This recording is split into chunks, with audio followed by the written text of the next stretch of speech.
Shalom, que Dieu vous bénisse, que sa grâce abonde dans vos vies. J'aimerais une fois de plus encore partager un autre témoignage avec vous, un autre témoignage de ma conversion à Christ. Jésus a dit quelque chose de très pertinent dans le livre de Luc chapitre 9 au verset 23. Il dit, si quelqu'un veut venir après lui, qu'il se charge de sa croix. Il y a des choses qu'on ne fera pas pour vous dans la vie chrétienne. C'est votre propre responsabilité. Et la vie chrétienne n'est pas une vie de bonbons comme on nous l'a présenté ou comme certaines personnes ont décrit la vie chrétienne. Ce n'est pas une vie où tout est en rose. La vie chrétienne, c'est une vie d'épreuve. Et il est bon que tout chrétien soit conscient de cela. Donc, lorsque je me donne à Christ, tout allait bien avec mes parents jusqu'à ce qu'un matin, ils décident que j'abandonne la voie de Christ pour suivre leur voie, c'est-à-dire pour me consacrer à leur croyance, chose que je refuse. Alors va commencer un lot de persécutions. N'oubliez pas que Jésus a dit que nous aurons des persécutions. Alors il va commencer un lot de persécutions qui va aller jusqu'à ce que je sois régné de la famille. Et ce qui est dramatique, c'est que lorsque on me chassait de la famille, c'est-à-dire que mes parents ont pris le choix de me régner, j'étais habillé en habit de travaux champêtres. Donc, j'ai été chassé, renvoyé de la famille avec des habits de travaux champêtres, un pantalon troué, un t-shirt troué et des sandales déchiquetées. J'ai passé des mois avec ces vêtements-là. C'est-à-dire, je portais les mêmes vêtements du lundi au dimanche.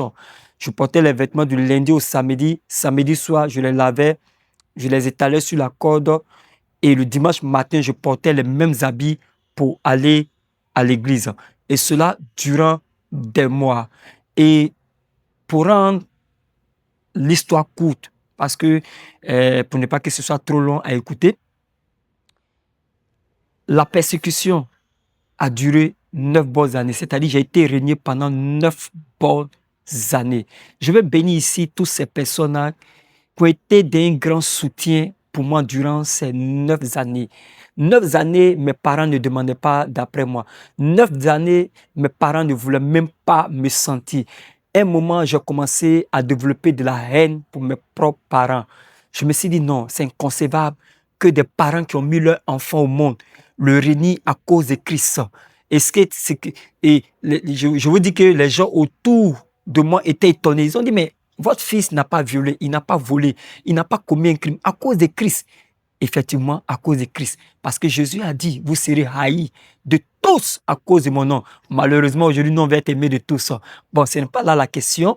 Donc, je continue pour dire que pendant de bonnes années, mes parents ne voulaient même pas me sentir. Ils ne voulaient pas du tout me sentir. Et à chaque fois quand j'allais à l'église, quand on disait priez pour vos ennemis, envoie le feu sur tes ennemis, c'était sur eux que j'envoyais le feu jusqu'à ce qu'un jour le Seigneur m'interpelle pour dire tu agis mal. Et que si tes parents se comportent de la sorte, ce n'est que l'œuvre du diable, l'œuvre du malin. Tout ce que tu as fait, c'est de te lever dans la prière et de combattre l'œuvre du malin. J'aimerais dire à quelqu'un, lorsque des gens te persécutent, lorsque les gens se lèvent contre toi, vois au-delà de ces personnes. C'est pourquoi la Bible pouvait dire dans le livre d'Éphésiens que nous n'avons pas lutté contre la chair et le sang. Donc derrière les actions méchantes d'une personne se cachent des démons, se cache le diable.